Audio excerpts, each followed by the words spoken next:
Okay, everybody, spring break 2023. Everybody knows what happens after spring break. Time flies even faster.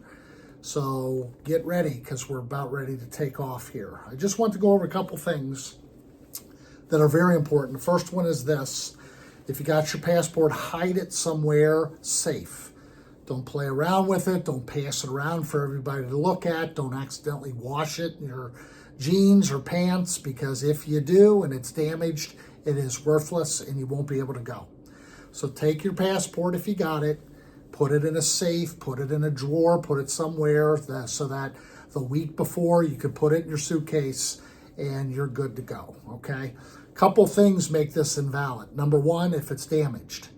So washing it, it starts to fray and the pages expand, it's invalid. If you don't have blank pages in your passport, they say it's invalid.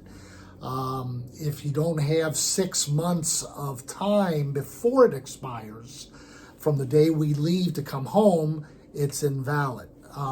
If you get one of those tourist pass stamps, say at Disneyland, Disney World, King's Dominion, they do it in Mount Airy, North Carolina, Mayberry, you get a pass or a stamp, it makes it invalid. So put this away, make sure you don't lose it. It's your ticket to going on the trip.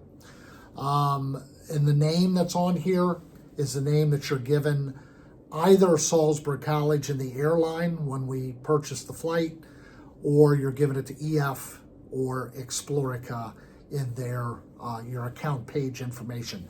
The name has got to match. There is no ifs, ands, or buts.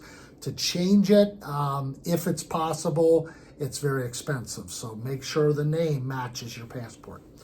The other thing I want to just talk about briefly, we're going to start thinking about it. I'm going to talk about it at our April meeting, is how we stay healthy before we go. We got to be healthy.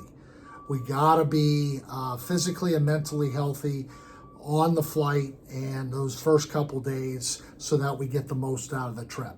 So 2 weeks before we go, before your trip, start thinking about eating healthy, staying away from fast food, staying away from soda.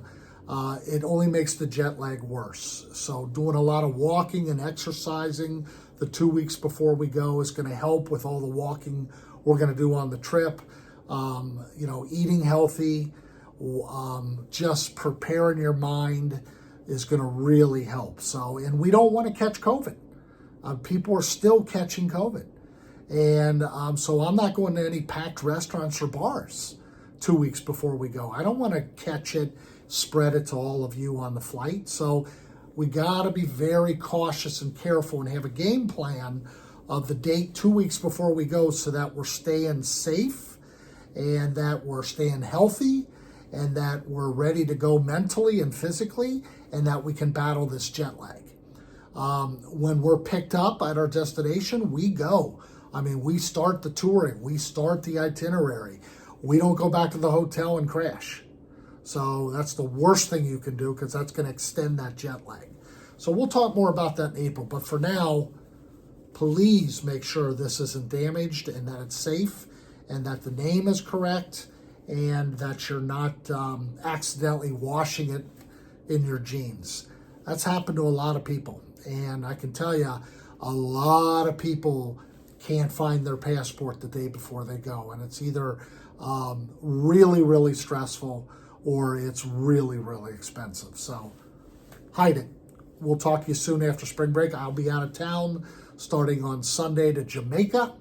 I'll be available. You can call me or you can send me an email, but you probably won't hear from me too much till I get back next Thursday.